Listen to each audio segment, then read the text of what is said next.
Always cause stupid Google Plus. What's up, you guys? Welcome back to the show. I'm Live 5-0, and welcome to Vision Sports. Sorry. Jeez, doing that too much today. And I am here once again with Miles Dawkins 24/7. How you doing, man? Doing good. Ready to get the show started. Week's been cool. I'm ready to go. Cool, man. Your week's been cool. My week's been cool as well. Last one every day, which is surprisingly very tollful on the brain. Being on, talking 24/7. It's different. It's different, but I like it, and I appreciate everyone for showing up, staying true, staying with me through all of the madness. All right. So yes, I definitely also want to apologize for getting a late start. Uh, I had it ready at like 5:15, and then the invites weren't getting sent out for some reason. Dawkins wasn't getting it, and then eventually like the whole thing just crashed, and it said an error has occurred. Whoops, our fault. We're embarrassed or something. So I was like, hey, you should be embarrassed. Google is always falling apart on us. But yeah, so today we're going to talk a little bit about the first preseason games, our reactions on that. We got to touch on Manziel. I think he's the future of the league. And then we also have to touch on the comments that Drake made about Durant and why Toronto's getting fined money for that. And then we'll quickly talk about a little bit of baseball. Are the Royals for real? The Tigers, all that stuff. Give our opinions on that as well as the new commissioner and what Bud Selig will be remembered for. Will it be good? Will it be bad?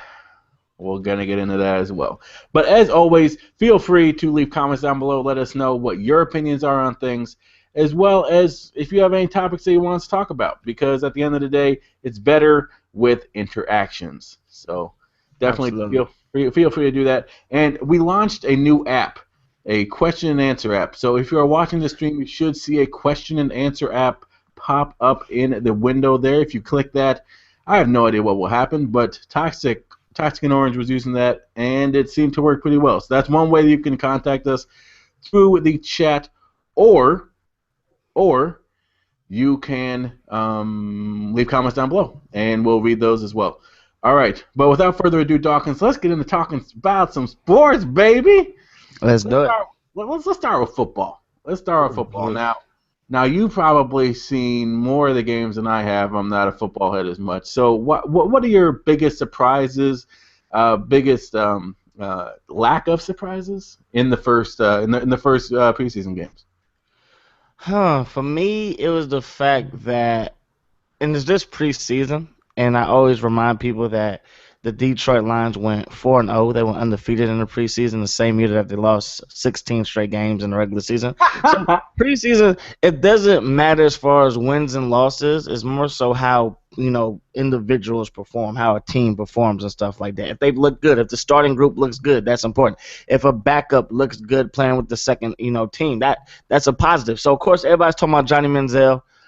He played pretty well. There was a couple of instances where he probably should have threw the ball earlier. He probably should have, trusted his fullback because they ran a play where he bootlegged out. It was a fake run, bootlegged out. A couple of times he kept it when he probably could have hit the fullback, but again, maybe the fullback in times in practice showed that he doesn't have the best hand. So I don't know why he didn't throw it, but he made plays. And that's what you want out of your quarterback. You want your quarterback to make plays. I'm a supporter of Alex Smith. I like the way that he plays. He doesn't cost you games. He protects the ball. But like you guys were saying, back in your live stream that, at times he wasn't able to make plays. So Johnny Manziel, he's going to be able to make plays. I think our people on Twitter were saying throw the ball, but it's like, relax. Relax. He's moving the ball down the field. He's moving the chains and all this other stuff because I'm going to go to another preseason game. And, again, wins and losses, not really the biggest deal in the world. But as far as the Houston Texans are concerned, they got blown out by the Arizona Cardinals. Blown out. It was like 30-something, 40-something to nothing. You know what I mean? Ryan Fitzpatrick was supposed to be the starting quarterback for the Houston Texans. Played god awful. Awful. He played so bad. Like it's not even. I mean, Johnny Manziel played better than him. Like let's just be real. You know what I mean? And for people to still be on Johnny's, I mean, I feel like he's still not the starting quarterback, Johnny Manziel. I feel like it's still Brian Hoyer's job to lose. I don't think Brian Hoyer played bad at all. Brian Hoyer actually looked good. Brian Hoyer actually looked good on the drives that he was in. Johnny Manziel looked good. So it's really going to be up to the coach's decision. I feel kind of bad for Brian Hoyer because he's in a lose-lose situation. He's in a lose-lose situation because people want to see Johnny Manziel play. People want to. I mean, Ford Field in Detroit was packed to see Johnny Manziel. As soon as they took him out, people started to leave. So, the Browns, they look good. Defense looks solid. It's going to be a different dynamic when Josh Gordon is suspended.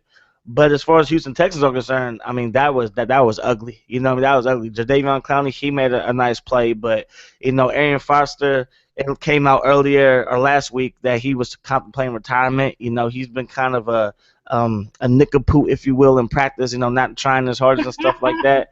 You don't got Ben Tate no more. He's in Cleveland. Andre Johnson, of course, he's happy. I mean, unhappy, excuse me. And, of course, he can't be happy after what he saw from Ryan Fitzpatrick in Arizona. You know what I mean? So, Houston, I thought Houston maybe could sneak up on people. But, again, it's a little bit of an overreaction right now. It's the first week of the preseason. But if they don't turn it around, then I don't see why Houston can't have a top 5 draft pick next year. Yeah, for sure. Okay. So we do have a comment here. I appreciate you stopping by, man. So this is aimed at you, Dawkins. Are the Cardinals better than the 49ers? In my opinion, no. Just because I don't trust the offense to make enough plays to keep that defense off the field. Because even the best defenses, if they're on the field too much, they're going to give up plays. They're going to give up big plays. And I love Larry Fitzgerald, but I don't like Carson Palmer that much. You know what I mean? Andre Ellington, his second year coming out of Clemson, he should be the starting running back. He's a very skillful guy. I don't see him being able to carry the load if Carson Palmer is not accurate. You know what I mean? And, of course, they do have one of the greatest, receivers of all time, future Hall of Famer Larry Fitzgerald. Receivers sometimes only as good as the quarterback can allow him to be. And again, I don't trust Carson Palmer. There were so many times last year where he just looked horrible. Carson Palmer at times looked god awful. He looked like Ryan Fitzpatrick.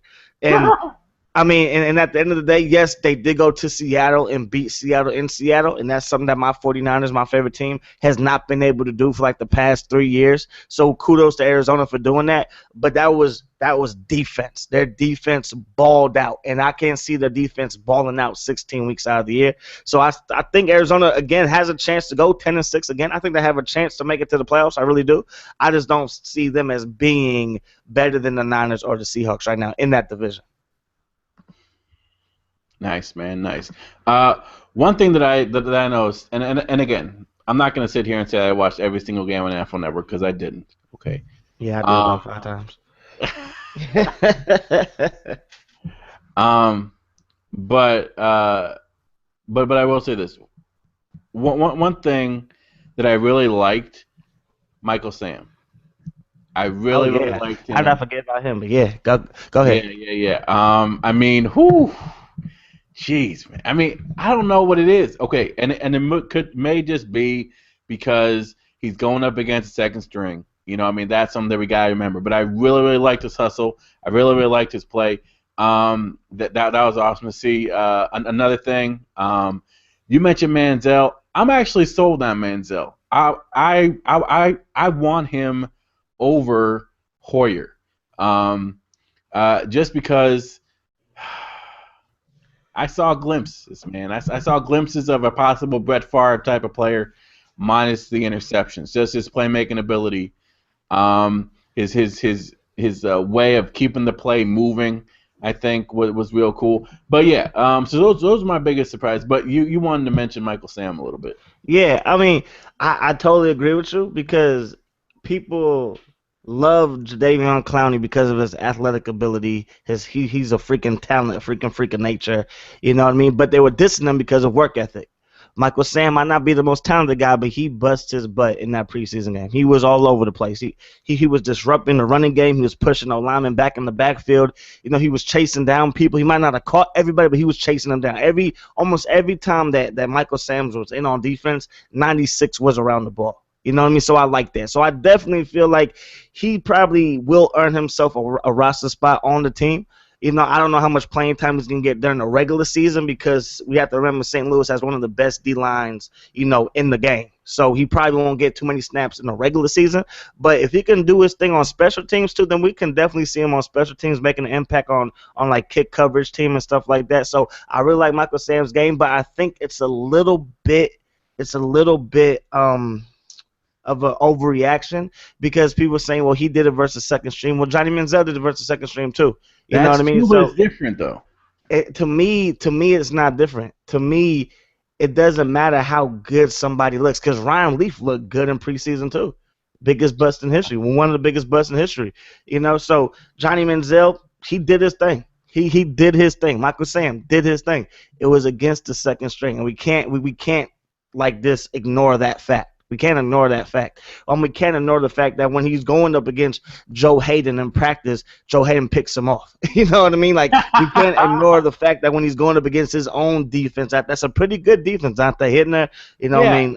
Exactly. Hayden is no slouch out there. So, exactly. I'm not trying to say that, but who was he going up against in Detroit? Last time I checked, Ndamukong Suh, he ain't on the second team. You know what I mean? So at the end of the day, I feel I'm pulling for Johnny. I pull for all these kids. I pull for all these kids to make it big. I also pull for them to get their welcome to the NFL moment. You know what I mean? Like I want to see them get smacked. You know what I mean? Like I'm looking for that. But at the same time, I'm pulling for him. But I feel like it's a little bit of an overreaction. Let's see what he does week 2 of the preseason. Let's see what he does week 3. You know what I mean? Because nothing's set in stone right now. Yeah. Okay. We have some more comments here. Well, in my opinion, I think Palmer is better than Cap and Floyd and rookie Josh Brown. Cap is kind of overrated. Cap is definitely overrated. I'll definitely give you that. But Cap has only been a starter for 1.5 seasons. For last year was his first season under center. And the one thing that I can say about Carson Palmer is I respect his game. I've been watching him ever since he was at USC. You know what I mean? I respect his game. He is a tremendous talent. Yeah, he has a very strong arm.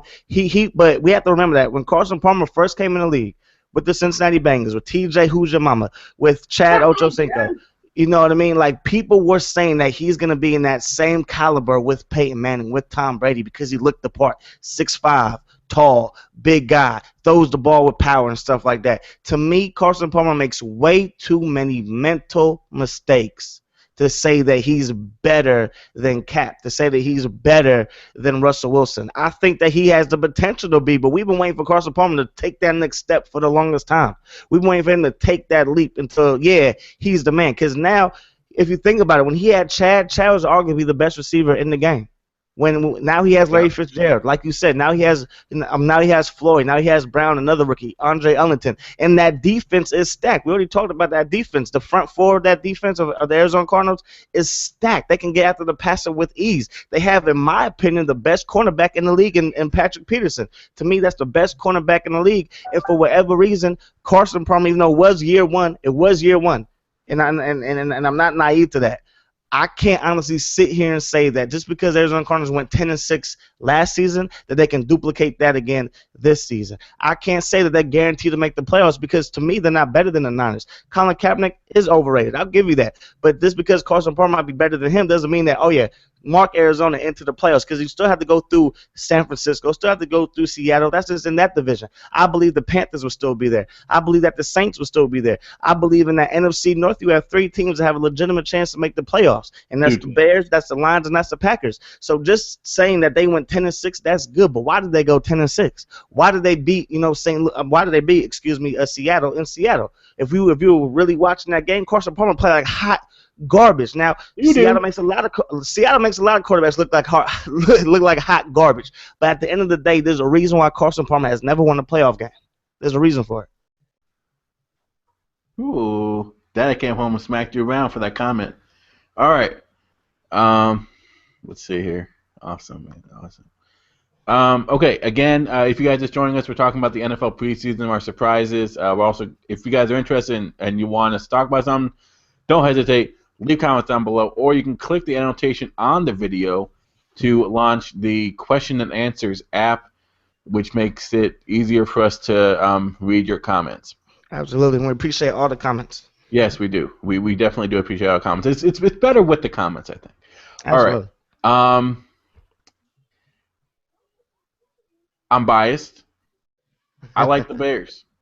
I like the Bears, man. I like it's just one preseason game, and you always have to remind people this. You said it yourself. I have to remind myself about this.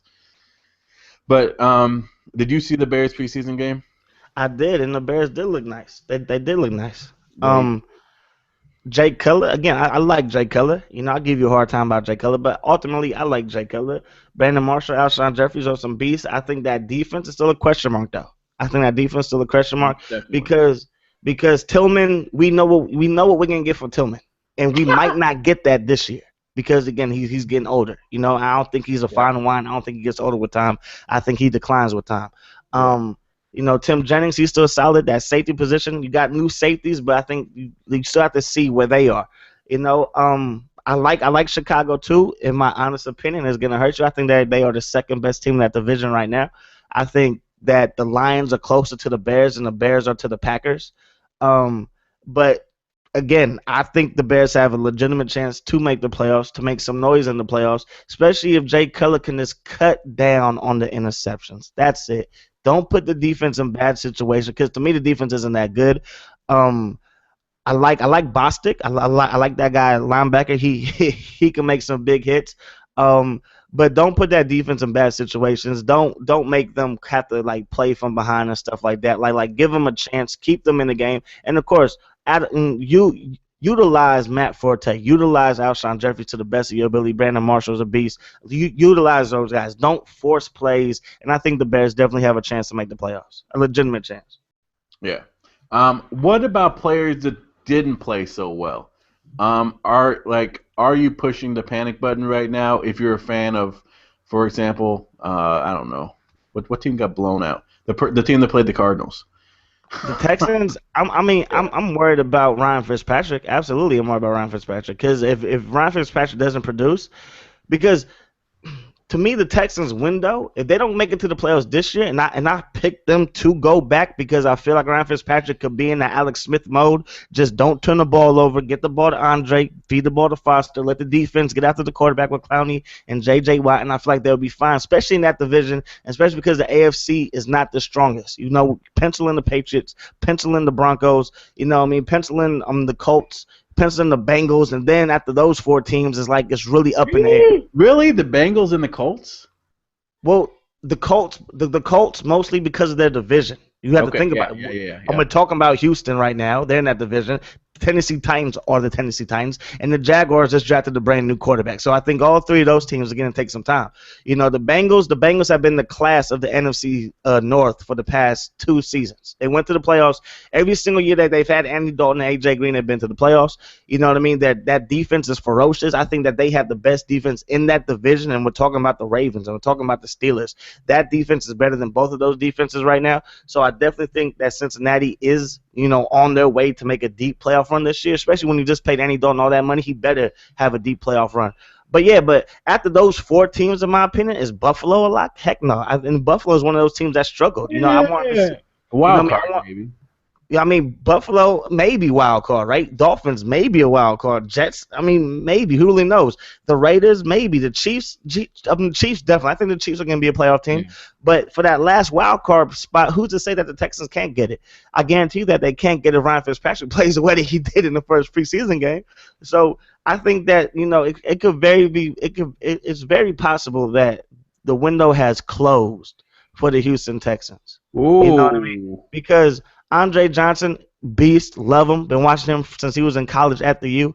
But he's unhappy, and he's getting older. Arian Foster was contemplating retirement. You have Ryan Fitzpatrick at quarterback. Yeah, you might have drafted the quarterback, yada, yada, yada. But at the end of the day, no quarterback produced for that team in the first week of the preseason. Again, it's a little bit of a overreaction. I know that, but still.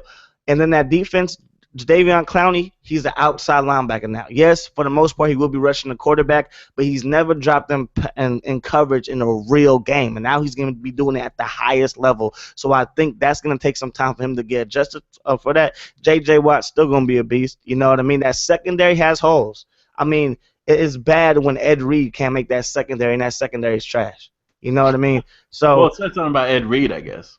Yeah, it definitely says something about Ed Reed, but also says something about the rest of the cast. It just wasn't that good, so they didn't feel like it was a need to keep him around because he wasn't really helping them out.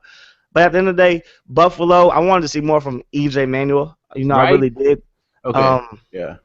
But it just didn't happen.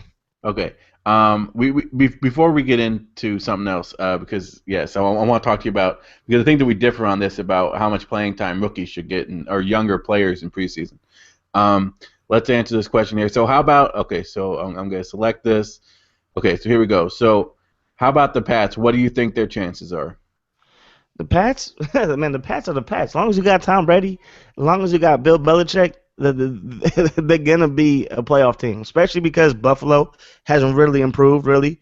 I like Sammy Watkins. I do. I like that defense. It's going to be up to E.J. Manuel. It's going to be up to Fred Jackson and C.J. Spiller, you know, to run the ball with some force consistently. You know what I mean? Not put it all on E.J. Manuel's shoulders. Miami, I think Miami's going to be in the same like 8-8 frame, 7-9 frame. The Jets could be great or the Jets could be bad. Like, I don't see them being right in the middle. I really don't. Geno Smith is going to take a step forward or going to take a step back. Michael Vick, you know, might come in at times to maybe try too hard to prove to people that he's still a good quarterback. So for me, the Jets, they're either going to be really good or really bad. So for the Patriots, you can lock them in for winning the NFC East.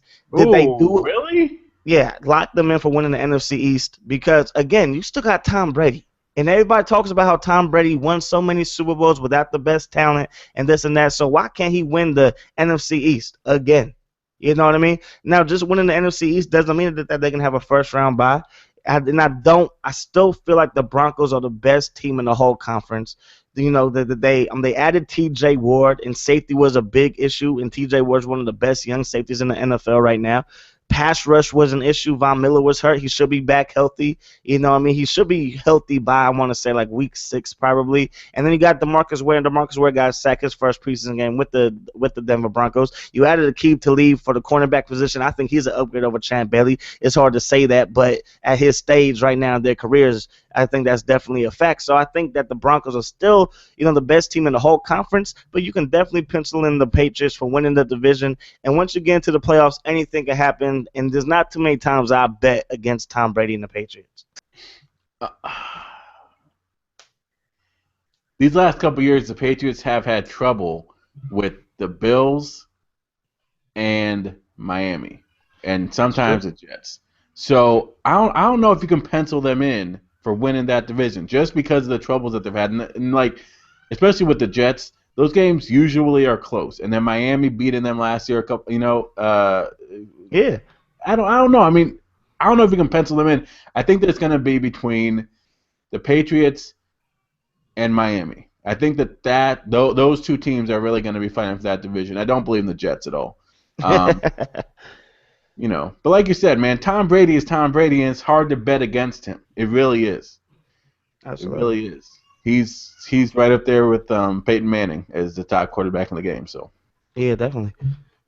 All right, so now I'm going to click done on this question. Thanks for the question, Boozer. I really do appreciate it. Okay, so we have another comment. What do you think about Teddy Bridgewater's debut? Shaky. It was definitely shaky. People like to blame him for that one sack, you know, sack strip fumble.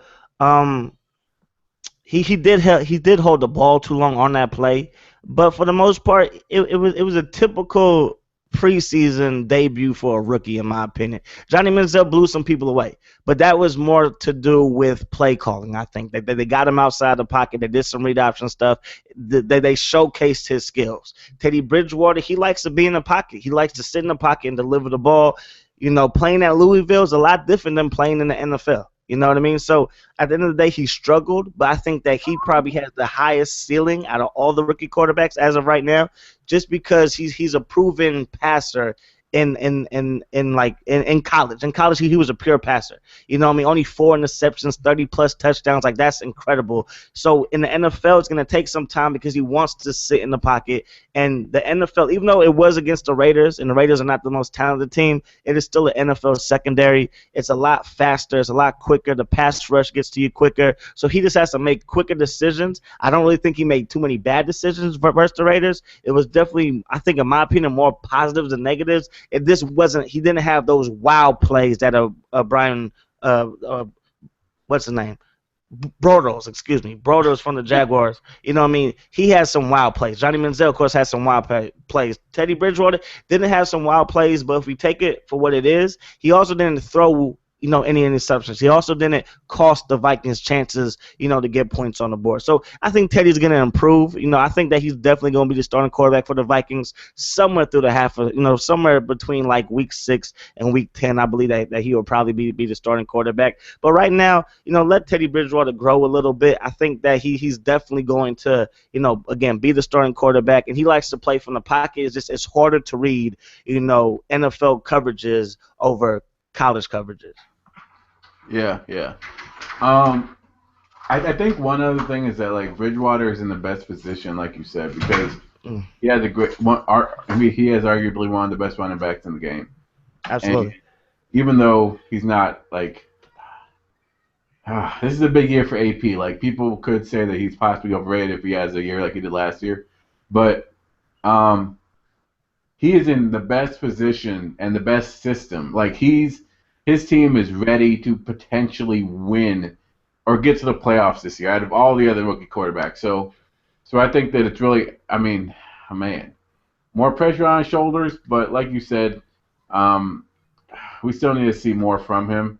Yeah. And we will. It's just one game. It's just preseason. So yeah, exactly. So it doesn't really matter. Okay. We do have one more comment, man, and I can't read it for some reason. I'm sorry. I got rid of it, and now I don't know where it is. Okay, but give me 1 second.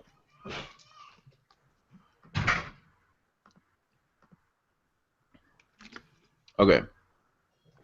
The Patriots are our second best team in the AFC bomb line. When he signed Browner and Darrelle Revis, one of the best cornerbacks, they have an elite defense. Agree or disagree? They have an elite defense. Revis isn't Revis from 2 years ago. Again,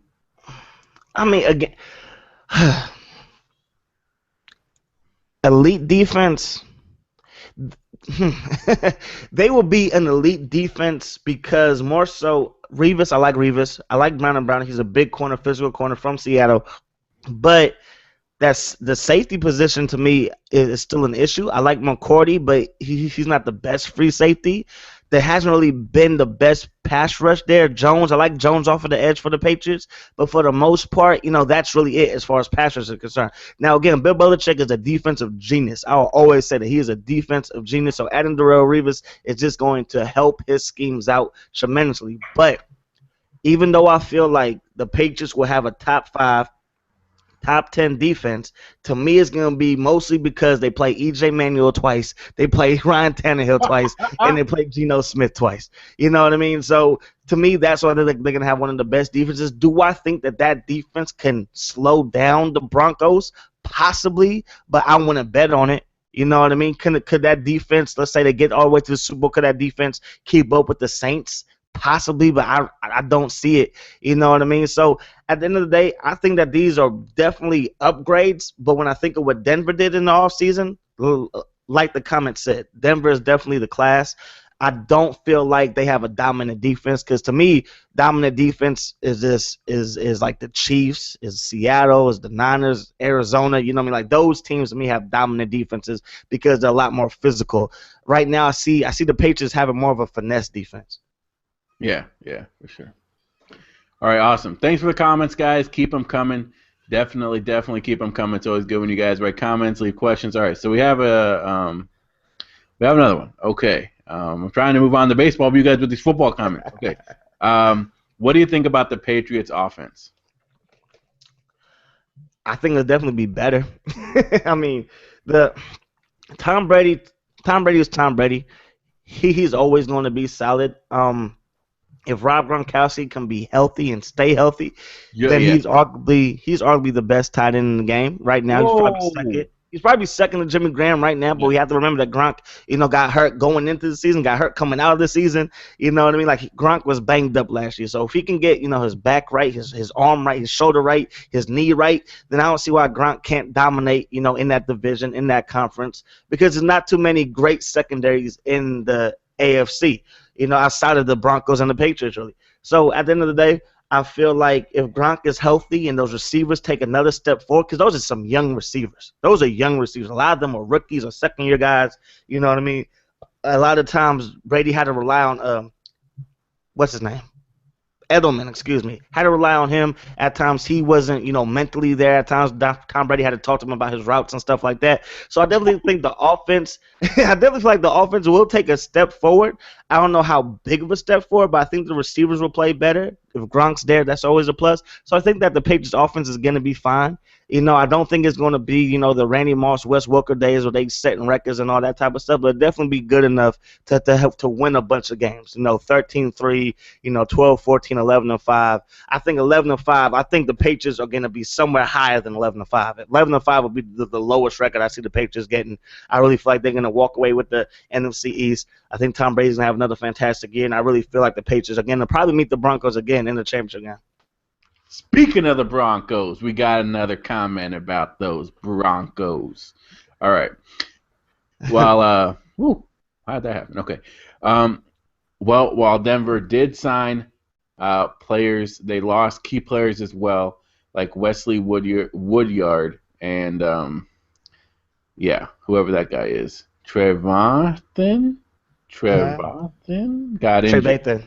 Trevathan got injured. Yeah. I'm not a football guy. Okay. So yes, that did happen. Awesome. But okay. With me and the Broncos, it all comes down to their running game, right? I mean, we know this. Okay. A boy out of Wisconsin, Monte Ball, has to carry the load. If he doesn't, it's going to be a serious problem. But you have the best quarterback that we've ever seen play, So they should be fine, I think, They should be fine. I mean, I made a video last year, and I basically put my foot in my mouth because I said because Von Miller was suspended for the first 6 weeks that Denver would probably go 4-2. And look how much of an idiot that was.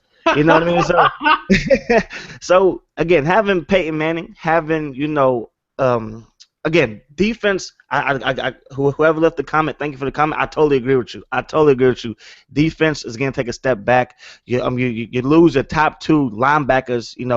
The one guy's gone. Trevathan, he's hurt right now. He won't be back in probably till like week 3 or 4 of the regular season. You know what I mean? So the defense will take a hit, but you made some upgrades to that defense. You know what I mean? I think that DeMarcus Ware is an upgrade from Sean Phillips. I think T.J. Ward is an upgrade from all the safeties that they had combined last year in Denver. I think Talib is an upgrade from Champ Bailey. So even though you did lose those two linebackers, I think the other pieces around, the defense for the Broncos will kind of cover that, kind of put a Band-Aid over that, so it won't be that big of a deal. And of course, they do play in the AFC West, and I don't see the Chargers gashing them for runs. I don't see the Raiders gashing them for runs. I could see maybe the Chiefs doing it. You know what I mean? But for the most part, after watching last season, I can't bet against Peyton Manning. You know what I mean? I just can't do it because I did it last year. Said the the Broncos are going to start 4-2, maybe 3-3, and he just proved me wrong. So it will suck for Denver to lose those two linebackers, but I think that they have enough pieces in the defense that it won't be that big of a hit. What about their running game? Running game, I mean, they had a pretty good running game with freaking Knowshon Moreno. You know what I mean? And Knowshon might not even make he might not even make the Miami Dolphins this year. So I think Monte Ball, will have a good season if he, learns as much from Peyton Manning as he can.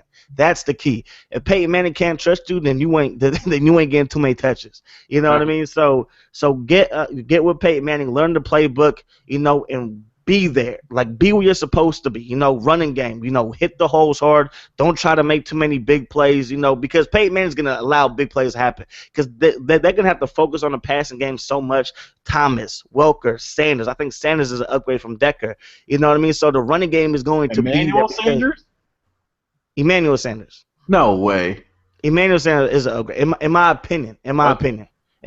He's an upgrade only because I think he's more athletic, and I think that he's another deep threat. If you remember in the Super Bowl, they couldn't get down the field because they bracketed Thomas. You know what I mean? Thomas is the really only deep threat, their own really speed demon. I don't even remember where Decker was the whole game. Like, Decker wasn't even there. You know what I mean? I don't see that same thing happen with a guy like Emmanuel Sanders who's quick, fast, is a speed guy who can get open. But anyways, Denver's going to spread the field, so the running game is only going to see 6 to 7 man boxes. They're never going to put 8 in the box versus a Peyton Manning offense. So Montee Ball, if he can go back to his Wisconsin form, he should definitely have a tremendous year. Yeah, for sure. Okay. Vikings fanboy just commented Tom Brady is better than Peyton Manning. I don't know if you really want to get into this. I definitely want to get to some baseball here, but Dawkins, go ahead. If we're talking about wins and losses, then you are absolutely right. If you're talking about wins and losses, however, to me, Peyton Manning is better than Tom Brady only because I feel like Peyton Manning was always asked to do more. At Tennessee, he was always asked to do more when he was in college. When he was playing for the Colts, he was always asked to do more. Yes, he had Reggie Wayne. Yes, he had Marvin Harrison. Yes, he had Dallas Clark. You put another quarterback in that situation, I don't think the numbers are anywhere where they would be with Peyton Manning. Tom Brady is a winner. Tom Brady, 3-time Super Bowl champion. You cannot take that away from him. You cannot deny that. Tom Brady has always been in New England when they've been winning Super Bowls. Willie McGinnis, he's not there no more. Ty Law, not there no more. Asante Samuel, not there no more. Lloyd Malloy, not there no more. Ronnie Harrison, not there no more. They haven't won the Super Bowl since. You gave Tom Brady Randy Moss. You gave him Wes Welker. You gave him Hernandez and Gronkowski. Didn't win the Super Bowl since that defense wasn't the same. So I totally agree with you that as far as wins and losses, I'm going with Tom Brady. As far as winning a championship, as far as building a team, I'm going with Tom Brady. You're absolutely right. But to say that Tom Brady is more talented, nah, pump your brakes. To say that Tom Brady is more accurate or is a better, if we just take the quarterback as is, just as is, you take away Super Bowls, you take away wins and losses, Peyton Manning is probably the best. Dan Marino is probably the second best. But because we don't take away Super Bowls, because we don't take away wins and losses, Joe Montana, Tom Brady, those are the two best guys because they won Super Bowls, because they did it in the biggest games. So I totally agree with you. But we just sit and we just think about what we ask a quarterback to do, first down, second down, and third down, Monday night, Sunday night, when the lights are on. No, there's really not too many quarterbacks better than Peyton Manning and Dan Marino as far as putting the ball in the air, putting it on the mark, getting his receivers open and stuff like that, like throwing them open. Because, again, for as great as a champion Tom Brady is, when he had his best offense, they didn't win. When they had their best offense, they only put up, 14 points or 17 points versus the Giants in the Super Bowl, and then they go back to the Super Bowl 4 years later, and he arguably has the two best tight end set in the history of the game, and he doesn't walk away with the ring. I mean, there's something to say about that. In his first ring, and they had a comeback drive versus the St. Louis Rams that he needed a field goal to go get. He needed to get in field goal range. He didn't have to drive down and get a touchdown. So, in my opinion, Tom Brady is great. Tom Brady, first ballot Hall of Famer. Tom Brady, top 3 quarterback of all time, hands down. But to say that he's better than Peyton Manning because he won 3 Super Bowls, I can't say that because football is the ultimate team game. Yeah. All right. Awesome. I see your comment about Emmanuel Sanders. He said Emmanuel Sanders is not an upgrade from Decker, but you kind of touched on that a little bit already. Yeah. All right. Yes. Thanks, guys, for taking up 45 minutes of football talk. It's always fun. All right. It's the best, man. We love football. Best sport ever. Best, easy. It's an awesome sport. I can't wait. Best sport ever, man. Can't wait to get it back. All right. So let's hold off on baseball and let's leave that for last. But let's talk about Drake and him getting the Toronto Raptors to get fined for his comments about wanting Durant to come to Canada. What do you think about this? Does the Raptors deserve to get fined? Are is the NBA smoking something crazy? What do you think about this when you heard it? I read the comments. Oh, I read the comment or the statement that Drake made. Kevin Durant was at one of his shows or concert, whatever you want to call it, and what he said basically that he was showing what Kevin Durant or what it would be like if Kevin Durant went to Toronto. Was it a big deal? Absolutely not. Did he throw money at Kevin Durant like, hey, I'll give you an extra $1 million if you come play for this team? Like, no, it wasn't anything like that. But we have to remember that Drake is a part owner of the Toronto Raptors. We have to remember that. So you wouldn't see Mark Cuban saying, hey, LeBron James, who's signed to the Cavs right now, come to the Mavs. You know what I mean? Like, you wouldn't see that. Mark Cuban is one of the most overzealous, if you will, owners that we have in American sports. But he wouldn't do that because the rules are set up. You know what I mean? So do I feel like that the NBA was smoking a little bit? Yeah, because it's Drake. It was a concert. Like it was not the biggest deal in the world. But that's why I think the fine was only $25K. It wasn't like $250,000. It's just $25K. Drake got to learn that now you are a owner in the NBA. The NBA, kudos to them for sticking to the letter of the law. You can't do that as a owner. You can't do that as an official of your team. So kudos to them for sticking to the letter of the law. It's a little bit overzealous, but maybe now Drake learned his lesson that you're not just a rapper anymore. You are a part owner, of the Raptors. Yeah, definitely true, definitely true. But I also think that like you said, the NBA. They're known to fine people like Mark Cuban and stuff for comments like this, but I don't think that it's justified though because it's just comments. And I mean, again, if I were an owner, why wouldn't I want LeBron to come or why wouldn't I want Durant to come? And at the end of the day, what does it matter? I mean, hey, if it brings more, like instead of 2 news crews today, there's 15 news crews today, and they're all like chomping at the bit to get a statement from my team and stuff like that, and people want to come out and talk to me and see me, and everyone's talking about my team, and like obviously you want that. So I don't really understand why it's that bad of a deal to talk about a player coming to a certain team. Well, but I think the biggest deal is because Kevin Durant's not a free agent. Yeah, but I mean, like, what does it matter? I mean, it's like us. It's like, okay, it's not really like us because we don't own anything. But but I don't know. I mean, I kind of see where they come from. I kind of see where you're coming from. But at the end of the day, I kind of like that kind of stuff. I kind of like people to go off the bat a little bit. MTV2. Wow, you watched that?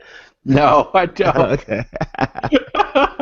I watched it once and turned it off after 5 minutes. I hate that Sway guy. I don't hate him. I like him in case he's watching or whatever. All right. Hit me up, man. I'd love to talk to you. Okay. So let's move on to baseball, and let's talk about the contenders and pretenders right now. We are getting into the thick of it. I guess you can say that. We still have quite a bit of baseball left, but sure, let's call it the thick of it. A lot of surprises. The Royals are in first place. A lot of people are saying that the Royals may be a contender. Some people are calling them pretenders.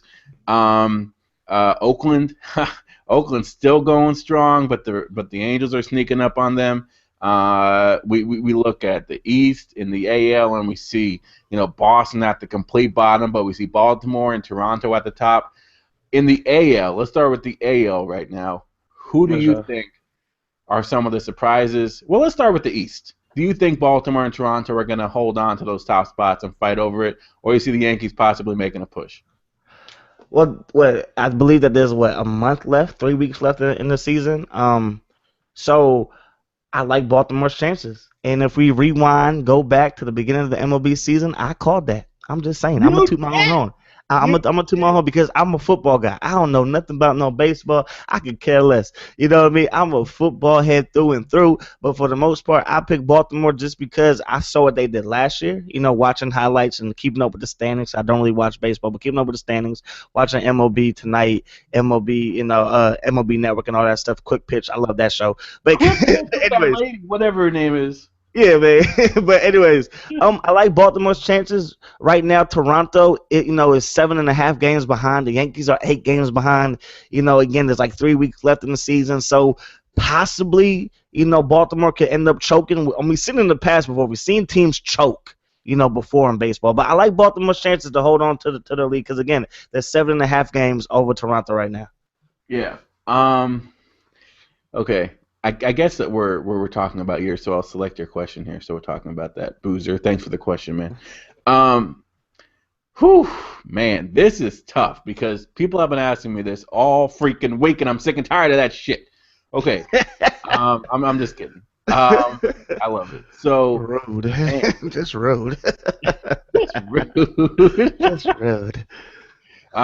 Baltimore, I really, really like right now. They have proven that they can beat top teams, and we knew. And Dawkins, I gotta give you credit where credit's due, man. You knew that it was coming. Yes, you was kind of way out of left field, but hey, you know what? You called it, and it was like I said, it was bound to happen. They got everything working right now. Obviously, with Machado down, I think he's like on I think he's out for. I don't know if he's out for the season, but he's definitely hurt. So that may tamper their offense a little bit, but I mean they have a well-oiled machine right over there in Baltimore, so I definitely like them. Toronto's looking good as well. The Yankees are out of it, man. As much as I really, really want to see the Yankees come back and possibly make a splash and make that wild card spot, I just don't see them getting past Detroit for that wild card spot. Because really it's going to be between the Angels and Detroit. And the Yankees are just way far out of it. If they had played a little bit better earlier on the season, then maybe they could have a little bit of a better chance. Obviously, right now, I mean that's kind of stupid to say, but it's kind of true. So I think Baltimore is going to hold on, and I think the Yankees are unfortunately pretenders. But I do think Toronto. I like Toronto too. So maybe they can make it splash as well. I don't know. Yeah, I don't know. I mean, as somebody who doesn't really like the Yankees, I love you, Derek Jeter, but I don't like the Yankees, so I could care less. I hope they don't make the playoffs. I hope they don't make the playoffs. What about Kansas City, man? Do you think that they're for real? Yeah, hey, didn't I predict them too? You shut up. No, you didn't. I did. Yeah. Again, a football head predicting the freaking baseball. But anyways, as far as the Central is concerned, I think that Kansas City will probably end up blowing it in the end. I think Detroit will catch them. I'm only a half game back right now. So I think that Detroit will ultimately catch them. But the Royals are playing good, and they beat the top team in the whole, Major League. Oakland last night held them to 3 hits. You know what I mean? So Kansas City's definitely playing good. They're definitely on a hot streak right now. Tigers, to me, the Tigers aren't going away, though. The Tigers aren't going to go away. So for me, it's really going to come down to that wild card spot. And right now, the Angels have a lock on it, So Kansas City, I'm pulling for you because I picked you, but I want to be surprised, if Detroit ends up winning the Central. Yeah, I wouldn't be surprised, like I said, but I don't think it's going to happen. I absolutely love the Royals, man, and it could just be because I had those reminiscences of those great videos that we did of the Royals franchise. But I love the Royals, man. That was the best series on YouTube. Those were awesome. Best series on YouTube. Alex Gordon is an absolute monster, and once they get Hosmer back, it's just going to add to that lineup. One person that I do want to see produce a little bit more is Moustakas. He's hitting that 200 average, man. He's batting at the bottom of the lineup. But if his back can get hot, that'll be absolutely awesome to see. Their pitching is absolutely amazing. I don't see them having any type of trouble holding on to the top spot. The Tigers, I think, are going to struggle because as much as people want to say that David Price's addition is going to bolster their pitching staff, it won't. He's mediocre at best. I mean, giving up 3 to 4 runs every single start is not ace potential. I mean that's what we expect from him against good teams. So I don't think that he's going to add any type of push to their playoff, any type of like additions to their playoff contention statistics or whatever. But it will be interesting to see the Royals versus the A's in the playoffs. That'll be definitely exciting to see. Absolutely. All right. So I mentioned the A's. I do think the A's are going to hold on to the West. Do you think the Angels are going to be in the playoffs, yes or no? Yes, I think the Angels will definitely be in as a wild card because I agree with you. Oakland is going to lock down the West. It's close right now. The Angels have caught back up, man. The Angels only are back by 2 games, but I think the Angels are definitely going to get the wild card, and I think Oakland is definitely going to lock up the West. Yeah. Wouldn't it be funny if, like, the A's play the Kansas City Royals in the playoffs and get swept, and then like it's just like they can never beat the Central, And whoever it is. if they lose to the freaking Royals, and then nah, they will be the first ever riot over baseball in Oakland. I know how bad that is. Jeez. All right, awesome. Okay, so let's move on to the National League real fast. I know we're running a little bit over. We usually try to end this at 6:30, but really quickly, I want to talk about the National League. We look at the standings right now. One thing that stands out to me has to be the Miami Marlins, man. Can they make possibly a push for the wild card, or do you see them out of it right now? I mean, no. I'm gonna say no. I'm Gonna gonna say say no to the wild card, just because I mean only 5 teams get in for baseball, and just looking at the standings. And I think not just looking at the standings, but I think everybody in that live stream that we did when we were talking about baseball, our predictions for who's gonna make it to the playoffs, we all kind of saw it this way. What I mean? Maybe flip flop, the Nationals and the Braves. Maybe some people had the Braves going, locking up on the East. There's still time to do that, but the Nationals had the lead. But everybody picked the Central the way that it is, kind of. Everybody said that these 3 teams will probably make it. Everybody was on Pittsburgh hard. Everybody was on St. Louis hard. You were calling, Milwaukee, and they've proved that they don't need Ryan Braun because he needs steroids and he ain't using them this year. So, but anyways, man. So everybody, kind of saw this. Again, maybe swap out, the Nats for the Braves, maybe the Dodgers for the Giants. But as far as the Central's concerned, you picked, and I believe everybody else picked that 3 teams will probably come out of that division, and that's kind of going to be what I see happening. I think the Brewers will probably win the division, and St. Louis and Pirates are going to be in that wild card play-in game one, whatever you want to call it. Yeah, right. I don't see Pittsburgh making it in there. I don't like Pittsburgh. I think McCutchen is probably one of the most overrated center fielders in the game, and this is what I see happening. Do you think the Marlins will make it, or the Braves? If the Braves don't win the East, do you think that they're going to be the wild card team and not Pittsburgh?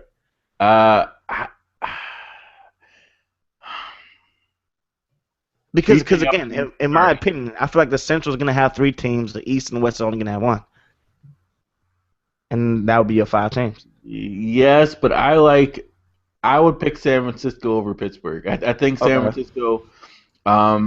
I mean, just because, unfortunately for Pittsburgh, their remaining schedule is harder than.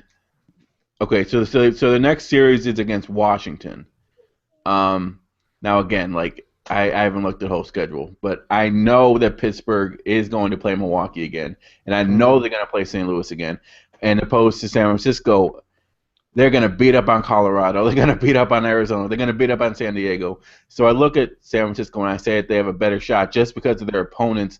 And at the end of the day, Pittsburgh lives off of wins off of other people outside of their division. Ooh. So yes.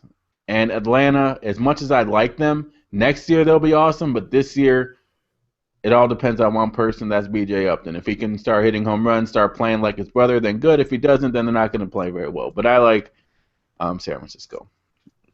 So, all right. So that is that. Thanks everyone for stopping by. It's always awesome to talk to you guys. Okay. So we have McCutchen is not overrated. Gomez sucks. He got an MVP. Gomez doesn't. I mean. I just have one question for you, man. Who decides on MVPs, huh? Who decides on MVPs? Man, come on, don't do that. I mean, really, like, who decides on it? I mean, those ESPN writers. Oh my gosh!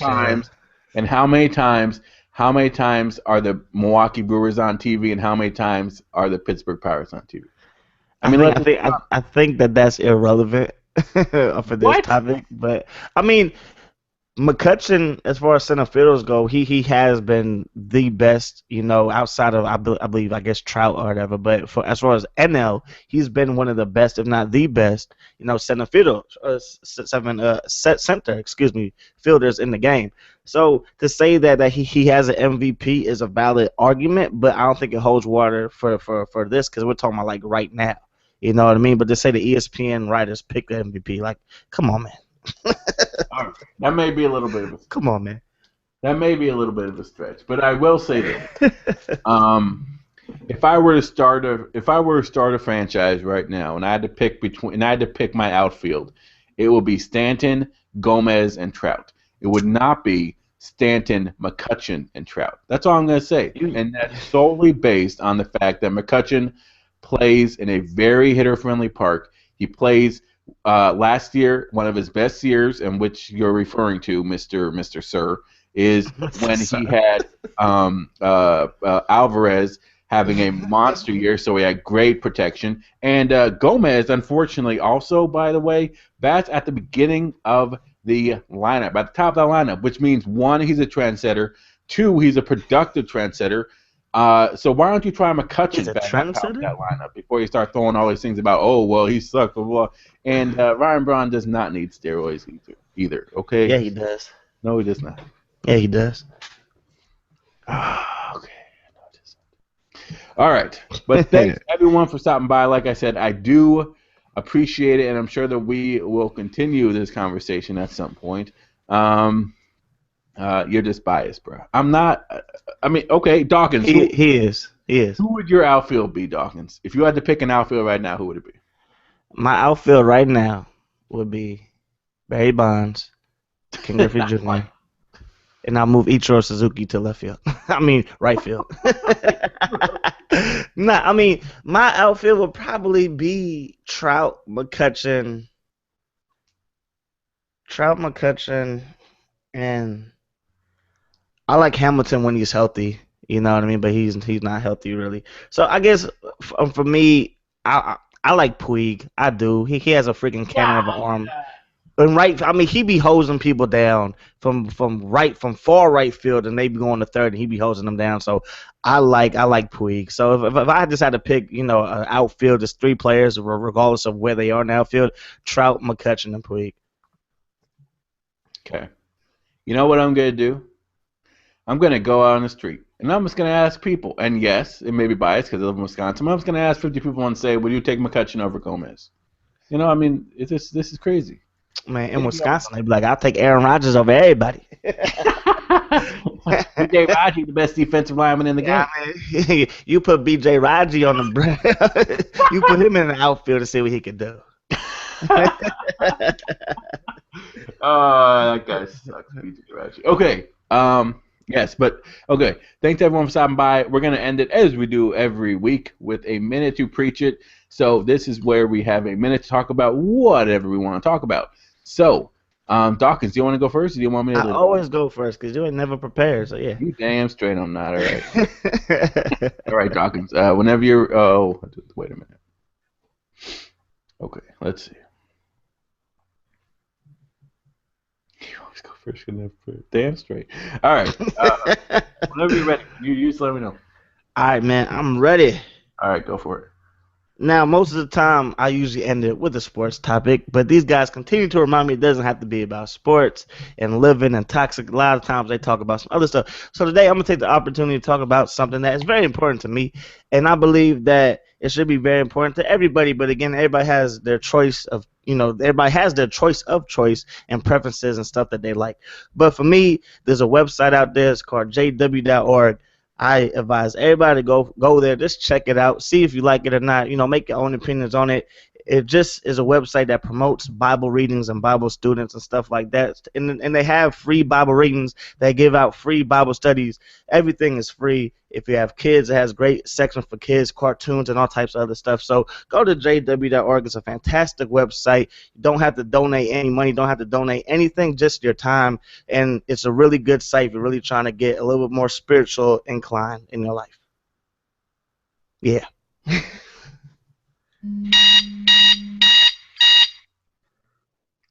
Awesome, man. Great job. Appreciate it, bro. Great job. All right. Um, now it's my turn, isn't it? Or It is your turn, bro. On, bro. it's my turn. It's my turn. Um, that was great, man. That was a really good job. Okay. Okay, here we go. I guess I got to talk about something. All right, here we go. All right, so today I'm not going to be talking about sports either. This past week in Ferguson, Missouri, a young adolescent black man got shot down by cops, and there was a lot of outrage about this, and there were protests, and unfortunately, the peaceful protests led to riots, and protesters started breaking into different stores and stealing stuff. And I saw this one video where these people literally broke into a store and people were running out with bags of goodies and sodas. And it just reminds me that people may have great intentions, but at the end of the day, great intentions do not lead to productive intentions and productive results. And if you want something to happen, if you want to be taken seriously, you must resist the urge to make stupid decisions. So, Very good, bro. that is my minute. And it wasn't sports related, which is kind of weird. But I know, right? yeah, McCutcheon sucks. All right. That's it. Thank everyone again for stopping by. This is always a pleasure. We'll be back here. We're here every Thursday. Every Thursday, baby, we here. And we here every Thursday. We here, man. We live. We live. We live, right? 6:30 Eastern Time, 5:30 Pacific Time. No, 5:30 Central Time, 3:30 Pacific Time. West Side. What's all right? And he was motivating me to go out and ask people who they choose, Gomez or McCutcheon. Go do it, man. Go do it. I'm gonna do it. And in your area is gonna be Gomez, because most people aren't biased like you. Like you are biased. Am I? You are biased. Cespedes as an A's is the best thing since sliced bread. Cespedes as a Red Sox, he ain't gonna bat nowhere near 300. You know what I mean? Like he's all right. He ain't all that. You know. But that's why I love you, dog. Cause man, you good. You are being biased. I guess. We all Yeah, home. I'm a homer. Yeah, hey, I'm a homer. I know we're wrapping it up, but I was watching some wifey show me something about somebody, like one of her Facebook friends or whatever, posted the 49ers schedule that had wins and losses, right? He had the 49ers going 12-4, right? I kind of agree with that, but I can't rationalize picking my team to lose. You know what I mean? I can't do that. He he had us losing one game to Arizona in Arizona, a game in Seattle, of course, a game to I don't think he had us losing to the Bears, but anyways, he had us losing to 4 teams, right? And I just, for me, I can't do that. It's my team, so it's like, for me, even though I know that the Niners most likely are not gonna go 16-0, they're going 16-0. You know what I mean? I just can't pick them to lose, so it's like, I don't know, I don't get it. I hear you, man. Trust me, I hear you. But is there a team that you love to hate though? The Yankees. There's no team. It used to be the Patriots, just because I feel like they were comparing Tom Brady to Joe Montana a little bit too quick. You know what I mean? But that was really it. I never really hated the Patriots. I just hated the fact that ESPN just loved Tom Brady so much. Today, would you take him over Joe Montana? No, because Joe Montana, again, if we're going to talk about quarterbacks with wins and losses and Super Bowl champions, then to me, Joe Montana is the greatest Super Bowl champion. And if you look at Terry Bradshaw, he has 4 rings too. But Terry Bradshaw ended his career with more interceptions than touchdowns. Joe Montana, was a fantastic quarterback throughout his whole career. He got the Kansas City Chiefs to the AFC Championship game when they lost to the Bills. Just a fantastic quarterback throughout his whole career. And again, if you look at the Super Bowls, Joe Montana threw 11 touchdowns, 0 interceptions. You can't say the same thing about Tom Brady. Okay, so top 5 quarterbacks of all time. Who are they? Of all time. Wow, you're gonna put me in a spot like that? I am. Regardless of order. Wow, excuse me. Wow. Regardless of order. No. Not regardless of order. I want you to number. You want me to name them? I want you to number them.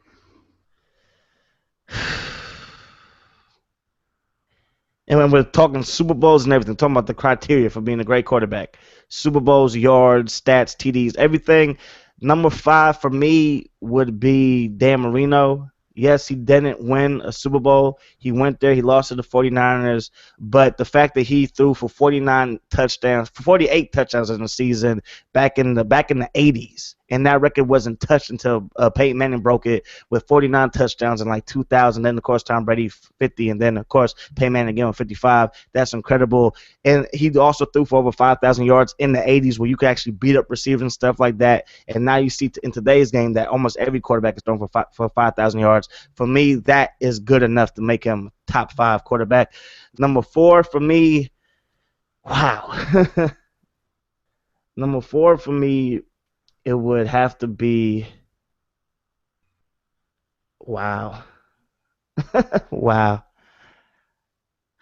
Okay. How about if I give you my top 5, and then that'll give you some time to think. Yeah, go ahead. Go ahead. Okay. I agree with you on Dan Marino, number 5. Number 4, I'm putting Tom Brady. Number 3, I'm putting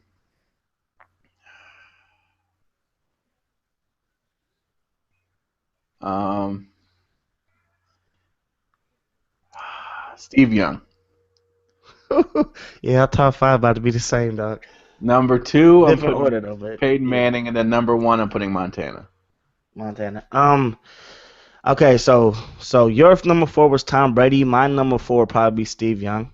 I don't think I could put Steve Young over Tom Brady because, again, as a 49er fan, of course, I'm a little bit biased, but it still hurts me the fact that we lost a lot more NFC championship games than we won with Steve Young. We only won one with Steve Young, and we lost about 3 or 4 with them as the quarterback. So, for me, Tom Brady is a better winner than Steve Young. Steve Young is more talented. I think he's a more accurate passer than Tom Brady. I think his scrambling ability definitely puts him in a lock for the top 5. The fact that he won a Super Bowl puts him in a lock for the top 5. But a lot of people would say that in the 90s, Troy Aikman was better. In the 90s, Brett Favre was better. I disagree with that, but for me, Dan Marino number 5, Steve Young 4. Then I would go with Tom Brady at number 3, just because, again, he hasn't won a Super Bowl since that defense that was dominant hasn't been there. So that's why. If he goes out, he wins 2 more Super Bowls, for all I know, he could be number 1. But as of right now, for me, he's number 3. Peyton Manning, he's the most consistent quarterback I have ever seen in NFL history. The most consistent ever. You know what I mean? 55 touchdowns. He doesn't have the rings. He doesn't. But remember, that team didn't have a defense to save their lives. That team couldn't stop the run to save their lives. And the one time that Peyton Manning actually won a Super Bowl, he had his worst postseason ever. He had his worst postseason. They played the Chiefs. He threw like 2 interceptions, 1 for a pick 6. In the divisional round, they played the Ravens, and they won with field goals. They kicked like 5 field goals in that game, didn't score a touchdown. In the Patriots versus the Patriots in the AFC Championship game, they got behind mostly because Peyton Manning threw a lot of interceptions and turned the ball over and couldn't move the ball down the field versus that great defense. So he doesn't have the rings, but again, he didn't really have the same supporting cast on the defensive side of the ball that Tom Brady did. And again, number 1, Joe Montana, 4 Super Bowl championships, won 2 without Jay Rice. A lot of people say, well, he had Jay Rice. Well, he won 2 without Jay Rice. He beat a great quarterback in Dan Marino. He beat a great quarterback in John Elway. 11 TDs in the Super Bowl, 0 interceptions, countless comeback drives that ended in touchdowns. Tom Brady, he's the king of a comeback too, but a lot of his comebacks ended in a Vinatieri field goal. I can't really knock Tom Brady for that, but when we're comparing 2 of the greatest, that edge goes to Joe Montana.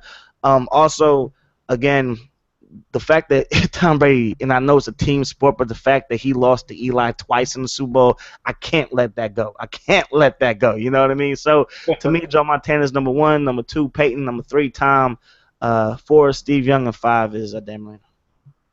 All right, there we go. What a way to end the show. All right, like I said, thanks everyone for stopping by again. I would have put Jay in top 5 right now, but we're not talking about it right now. All right. Yes, like I said, again, we'll be back here. We're here every Thursday, 6:30 Eastern Time, 5:30 Central Time, and 3:30 Pacific Time. But until then, you can check out Miles Dawkins at Miles Dawkins 24/7 on YouTube. Google it, search it, you'll find it, as well as on Twitter, Miles Dawkins 24/7.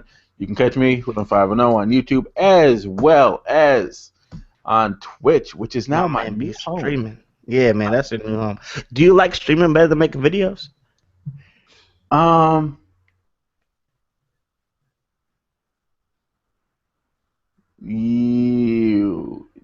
No, I like streaming more than I like making gaming videos, but I like making videos like movies more than streaming, and that's coming too. I'm working on that too, so.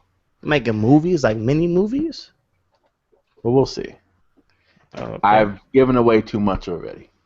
All right. So yes, thank you guys again, Viking fan. Thank you so much for showing up. Boozer, thanks for showing up. Adios, amigos. Till next time, deuces. Peace. Peace.